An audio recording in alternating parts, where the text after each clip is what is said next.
биздин спикер. Мектеп куруп атабыз. ФАП ачылды, по-моему. ФАП ачылып болду.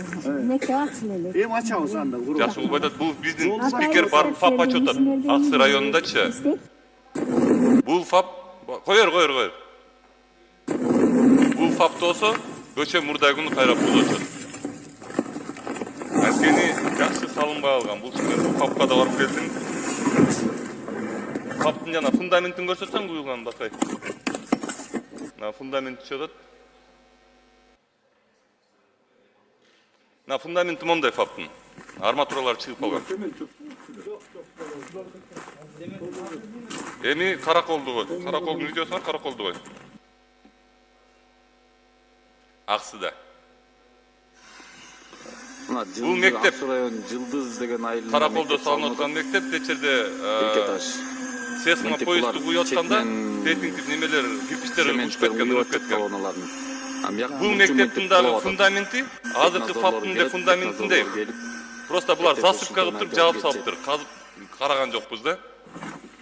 Андан кийин беловодский мына кирпичтери күйүп калган кирпичтерден коюшкан көрүнөрбү? Тигине, мисалы наружный көрүнбөйт, күйүп калган, тигине. внутренний көрүнбөйт. Бул күйүп калган кирпичтер боюнча дагы айтам. Кирпичтердин баары күйүп калган тигинеке. Тетине бүт күйүп турат кирпичтериңер. Эле бир нерсени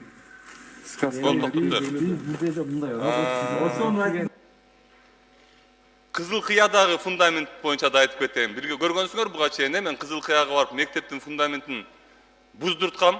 Анткени мектептин фундаменти дагы ушундай болуп калган. Уйпаланып калган. Аны дагы буздуртуш үчүн көп убакыт кеткен да. Бир жол эмес, 5 жол барыш керек болгон ошакачы Баткенгечи. Анткени бизде стройкалардын абалы ушундай. Биз өзүбүз үчүн эле салабыз да булардычы. Кара Суудагы мектеп, экиге бөлүнүп аткан мектеп. Ал дагы экиге бөлүнүп азыр уруп атат. Новопавловскада мектептин сүрөтүн көрсөтүп койчу бакай. Жанагы күйгөн кирпичтер боюнча айтып кетейин. Дагы бир сүрөтүн көрсөтсөң муну эмес. Мынакей могу Новопавловкадагы мектеп, бул мектепке да мен баргам. Эгер байкасаңар, мына могу бул мектептин ортосуна мусор менен толтуруп туруп, анан кирпичтерди эки жагынан койгондо, баары өлө ызычы чыгарып туруп, анан кийин мен айткам, ичиндегилер чыгарып туруп жакшынакай койгула деген. Ошондо Госстрой комиссия менен барган ушул мектепкечи. Комиссия менен барган. Карап койгула эми. Тетиги тешилип туруп коюлган кирпич, бул жакшынакай кирпич, бул бышкан кирпич. Тегерегинде кирпичтер күйүп калган кирпичтер да. Көрүнүп турат. Бүт мектептер, бүт садиктер ушу күйүп калган кирпичтерден салынат. Не себептен? Анткени күйүп калган кирпичти бекерлеп берип койшат. Бекерлеп берип койшат. Буларга бул күйүп калган кирпичтин эч кимге кереги жок, муну эч ким иштетпейт. Ошол себептен муну бекерлеп берип коет. Эми Оштогу 14 этаж боюнча, мунун документтери боюнча Оштогу 14 этаж үй. Мунун документтери боюнча бул вообще 9 этаж болуп салынган. Бул садиктин ордуна салынган. Мунун убагында тура эмес салынгандыгынан 8 колонна тешилген мындачы. Мына көрүп турасыңар, мындагы мен карам. Могул үй азыр салынып бүтүп атат. Бул үйдү строительный компания салып аткан строительный компания 5 жолу кырылыштым, айтып атат. Ооба дейт, биз мыйзамсыз салынганбыз дейт.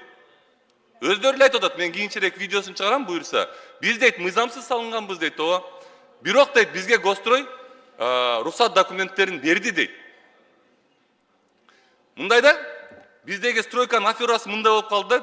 Бир стройка салынат, аны Долгостройго айлантышат. Ал аябай начар салынат, аны Долгостройго айлантышат дагы. Анан кийин биз усиливать этебиз деген бир сөздү табышты буларчы. Биз усиливать этебиз, биз могул стройка барганда дагы ушул стройканын строительдери мага айткан. Биз усиливать этебиз. Эрлан, сен билбейсиң деген эмне экенин депчи. Азыр жөн эле алышты дагы, жөн эле могу бузулуп турган колонналарды шубап коюшту дагы, азыр салып бүтүп атышат. А мында жашаган элдер эмне болот? Неге бизде мындай стройкага рухсат бар негизинен эле? Кандай болбосун, не болбосун, бул стройка мындай жарап алган, мындай көзгө эле көрүнүп турат го. Эгер чындап эле жана айтып аткан сөзү чын болсо, усиливать этебиз деген сөзү чын болсо, анда усиливать этип эле салбайт беле, мен сөз сүйлөйт элем го жерден. Не Кыргызстандын келечеги, Кыргызстандын стройкасы эмне мага эле керекпи? Не мектептердин баары Кыргызстанда мен үчүн эле салынып атабы эмне? Ушул жерге келип ушинтип ызычы салып турушум керекпи мен? Барыбыз эле кыргызбыз го, барыбыздын да келечегибиз бир го.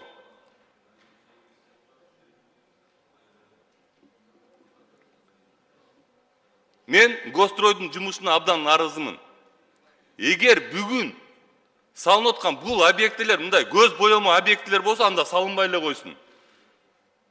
100 деген объектилер салынып атат Кыргызстандачы. Любой объект көрсөм ушундай проблемалары. Фундаменти уруп аткан болот, кирпичи күйүп кеткен кирпичтен салынат. Жейт.